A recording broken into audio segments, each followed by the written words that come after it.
ओम शांति। 10 मई 2022 के महावाक्य हैं, मीठे बच्चे, बाप आए हैं तुम्हें श्रेष्ठ मत देकर सदा के लिए सुखी शांत बनाने। उनकी मत पर चलो, रूहानी पढ़ाई पढ़ो और पढ़ाओ तो एवर हेल्दी वेल्दी बन जाएंगे।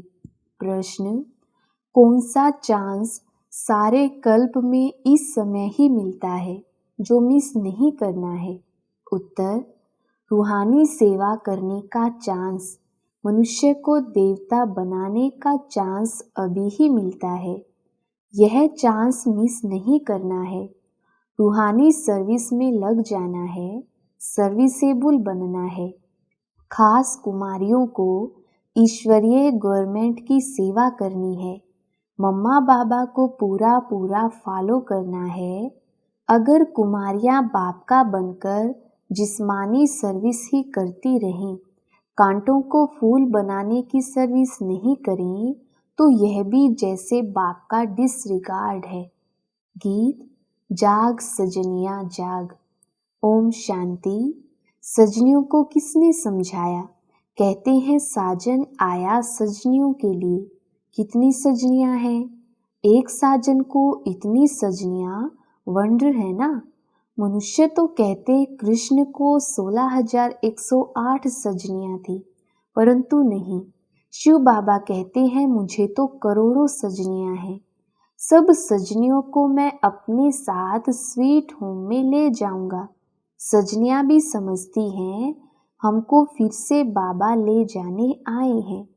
जीव आत्मा सजनी ठहरी, दिल में है साजन आया है हमको श्रीमत दे श्रृंगार कराने के लिए।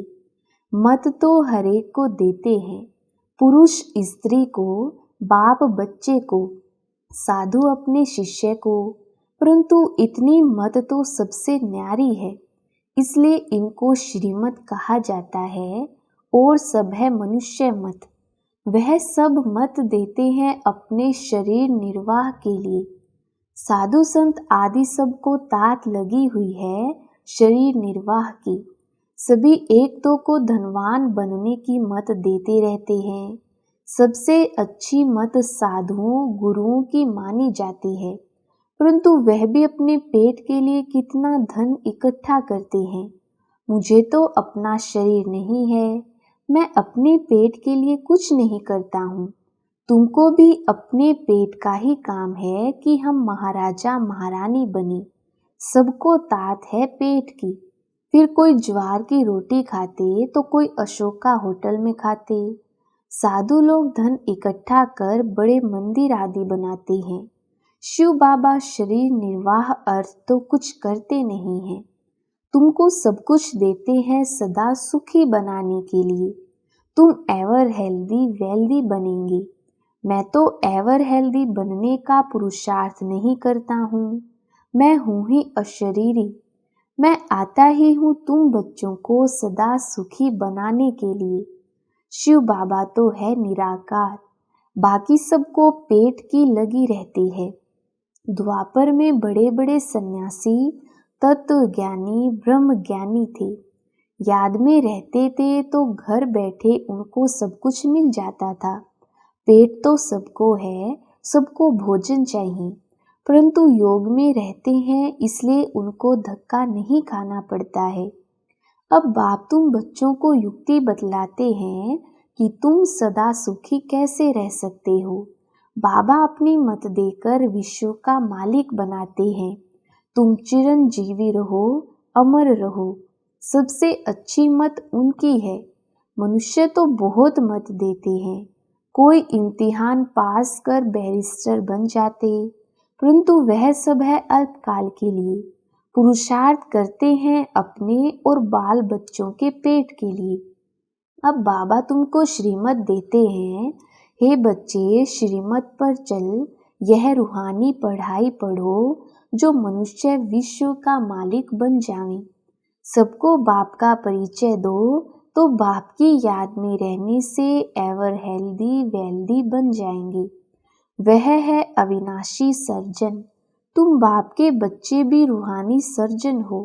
इसमें कोई तकलीफ नहीं, सिर्फ मुख से आत्माओं को श्रीमत दी जाती है। सर्वोत्तम सेवा तुम बच्चों को करनी है, ऐसी मत तुमको कोई दे ना सके।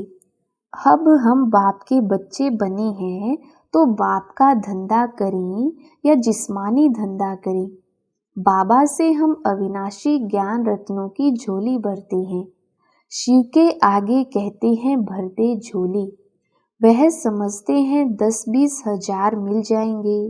अगर मिल गए तो बस उन पर बलिहार हो जाएंगे, बहुत खातिरी करेंगे। वह सब है भक्ति मार्ग। अब सबको बाप का परिचय दो और बेहद की हिस्ट्री ज्योग्राफी सुनाओ। बहुत इजी है। हद की हिस्ट्री ज्योग्राफी में तो बहुत बातें हैं।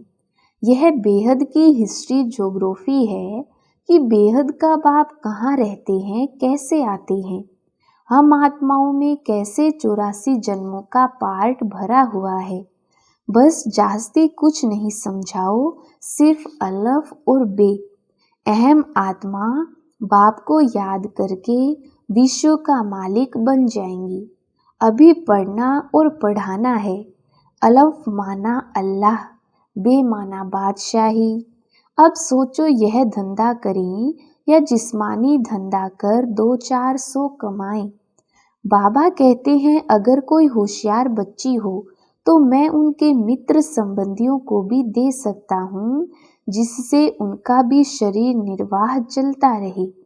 परंतु बच्ची अच्छी हो, सर्विसेबल हो, अंदर बाहर साफ हो, बोली की बड़ी मीठी हो।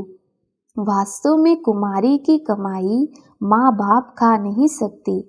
बाबा का बनकर फिर भी उस जिस्मानी सर्विस में ध्यान बहुत देना, यह तो डिसरिगार्ड हो गया। बाप कहते हैं मनुष्य मात्र को हेवन का मालिक बनाओ।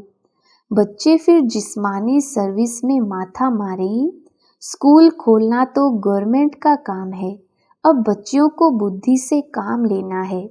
कौन सी सर्विस करें, ईश्वरीय गवर्नमेंट की या उस गवर्नमेंट की। जैसे यह बाबा जवाहरात का धंधा करते थे। फिर बड़े बाबा ने कहा यह अविनाशी ज्ञान रत्नों का धंधा करना है, इससे तुम यह बनेंगे। चतुर्भुज का भी साक्षात्कार करा दिया। अब वह विश्व की बादशाही लेवें या यह करें, सबसे अच्छा धंधा यह है। भल कमाई अच्छी थी, परंतु बाबा ने इसमें प्रवेश होकर मत दी कि अलफ और बे को याद करो। कितना सहज है, छोटे बच्चे भी पढ़ सकते हैं। शिव बाबा तो हर एक बच्चे को समझ सकते हैं, यह भी सीख सकते हैं। यह है बाहरयामी, शिव बाबा है अंतर्यामी। यह बाबा भी हर एक की शक्ल से, बोल से, एक्ट से सब कुछ समझ सकते हैं। बच्चियों को रूहानी सर्विस का चांस एक ही बार मिलता है। अब दिल में आना चाहिए हम मनुष्य को देवता बनाएं या कांटों को कांटा बनाएं।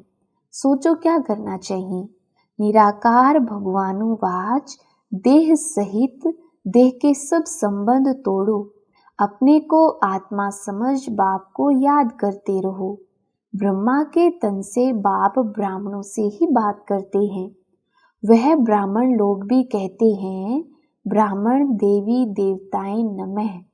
वह कुखवंशावली, तुम हो मुखवंशावली।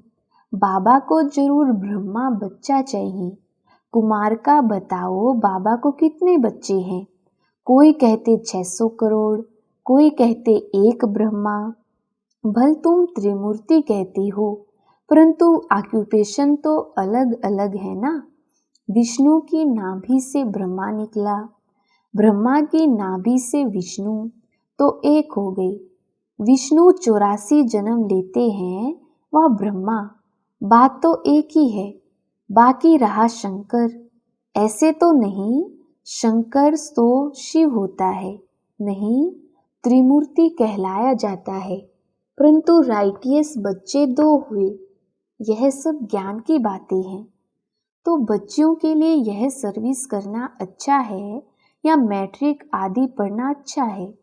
वहाँ तो अल्पकाल का सुख मिलेगा, थोड़ी तनख्वाह मिलेगी। यहाँ तो तुम भविष्य 21 जन्म के लिए मालामाल हो सकते हो। तो क्या करना चाहिए? कन्या तो निर्बंधन है। अधर कन्या से कुंवारी कन्या तीखी जा सकती है क्योंकि पवित्र है। मम्मा भी कुमारी थी ना। पैसे की तो बात ही नहीं। कितनी तीखी गई तो फॉलो करना चाहिए खास कन्याओं को। कांटों को फूल बनाएं। ईश्वरीय पढ़ाई का चांस लें या उस पढ़ाई का। कन्याओं का सेमिनार करना चाहिए। माताओं को तो पति आदि याद पड़ता है, सन्यासियों को भी बहुत पड़ता रहता है। कन्याओं को तो सीढ़ी चढ़नी नहीं चाहिए। संग का रंग बहुत लग जाता है। कोई बड़े आदमी का बच्चा देखा, दिल लग गई, शादी हो गई, खेल खत्म। सेंटर से सुनकर बाहर जाते हैं तो खेल खत्म हो जाता है। यह है मधुबन।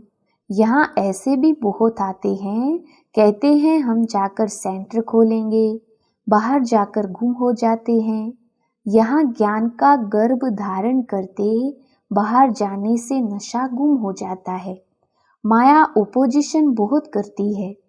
माया भी कहती है वाह, इसने बाबा को भी पहचाना है, फिर भी बाबा को याद नहीं करते तो हम भी घूंसा मारेंगे। ऐसे नहीं कहो कि बाबा आप माया से कहो हमको गुस्सा ना मारे। युद्ध का मैदान है ना, एक तरफ है रावण की सेना, दूसरी तरफ है राम की सेना।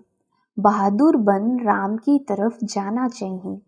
आसुरी संप्रदाय को ही दैवी संप्रदाय बनाने का धंधा करना है। जिस्मानी विद्या तुम जिनको पढ़ाएंगे, जब तक वह पढ़कर बड़े हों तब तक विनाश भी सामने आ जाएगा। आसार भी तुम देख रहे हो। बाबा ने समझाया है, दोनों क्रिश्चियन भाई भाई आपस में मिल जाएं तो लड़ाई हो ना सके, परंतु भावी ऐसी नहीं है, उनको समझ में ही नहीं आता है। अब तुम बच्चे योग बल से राजधानी स्थापन कर रहे हो।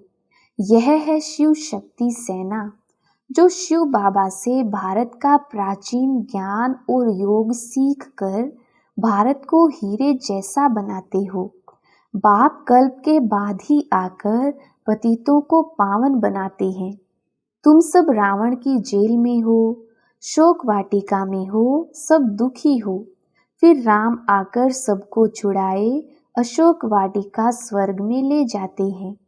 श्रीमद् कहती है, कांटों को फूल, मनुष्य को देवता बनाओ। तुम मास्टर दुख हरता सुख करता हो, यही धंधा करना चाहिए। श्रीमत पर चलने से ही तुम श्रेष्ठ बनेंगे। बाप तो राय देते हैं, अब बाप कहते हैं अर्जी हमारी, मर्जी आपकी। अच्छा, मीठे मीठे सिकिलधे बच्चों प्रति माता पिता बाप दादा का याद प्यार और गुड मॉर्निंग। रूहानी बाप की रूहानी बच्चों को नमस्ते। हम रूहानी बच्चों की रूहानी बाप दादा को याद प्यार, गुड मॉर्निंग और नमस्ते जी। धारणा के लिए मुख्य सार। पहला पॉइंट, सर्विसेबल बनने के लिए अंदर बाहर साफ बनना है। मुख से बहुत मीठे बोल बोलने हैं।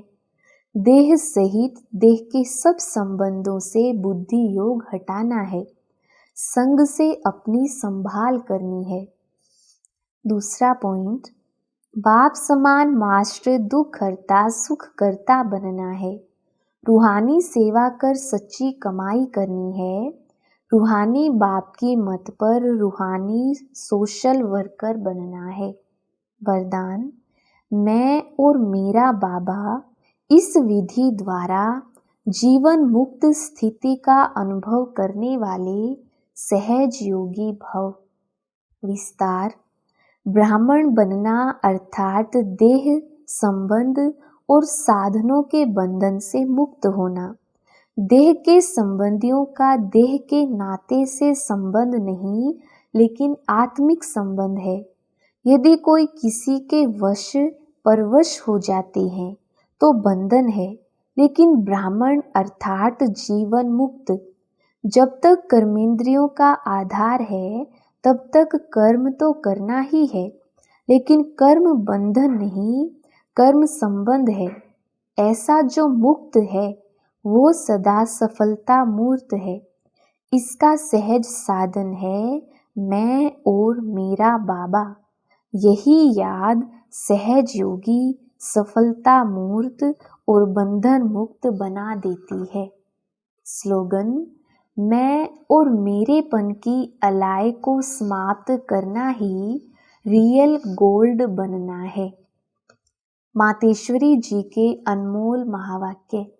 मम्मा ने कहा, यह जो मनुष्य गीत गाते हैं ओ गीता के भगवान अपना वचन निभाने आ जाओ। अब वो स्वयं गीता का भगवान अपना कल्प पहले वाला वचन पालन करने के लिए आए हैं और कहते हैं, हे बच्चे, जब भारत पर अति धर्म ग्लानि होती है तब मैं इसी समय अपना अंजाम पालन करने के लिए अवश्य आता हूँ। अब मेरे आने का यह मतलब नहीं कि मैं कोई युगे युगे आता हूँ। सभी युगों में तो कोई धर्म ग्लानि नहीं होती। धर्म ग्लानि होती ही है कलयुग में। तो परमात्मा कलयुग के अंत समय में आता है और कलयुग फिर कल्प कल्प आता है, तो जरूर वह कल्प कल्प आता है। कल्प में फिर 4 युग हैं, उसको ही कल्प कहते हैं। आधा कल्प सत्युग त्रेता में सतोगुण सतो प्रधान है। वहाँ परमात्मा के आने की कोई जरूरत नहीं और द्वापर युग से तो फिर दूसरे धर्मों की शुरुआत है। उस समय भी अति धर्म ग्लानि नहीं है। इससे सिद्ध है कि परमात्मा तीनों युगों में तो आता ही नहीं है। बाकी रहा कलयुग, उसके अंत में अति धर्म ग्लानि होती है। उसी समय परमात्मा आए अधर्म विनाश कर सत धर्म की स्थापना करते हैं। अगर द्वापर में आया होता तो फिर द्वापर के बाद सतयुग होना चाहिए, फिर कलयुग क्यों? ऐसे तो नहीं कहेंगे परमात्मा ने घोर कलयुग की स्थापना की। अब यह तो बात नहीं हो सकती। इसलिए परमात्मा कहते हैं, मैं एक हूँ और एक ही बार आए अधर्म अथवा कलयुग का विनाश कर सतयुग की स्थापना करता हूँ। तो मेरे आने का समय संगम युग है। अच्छा, ओम शांति।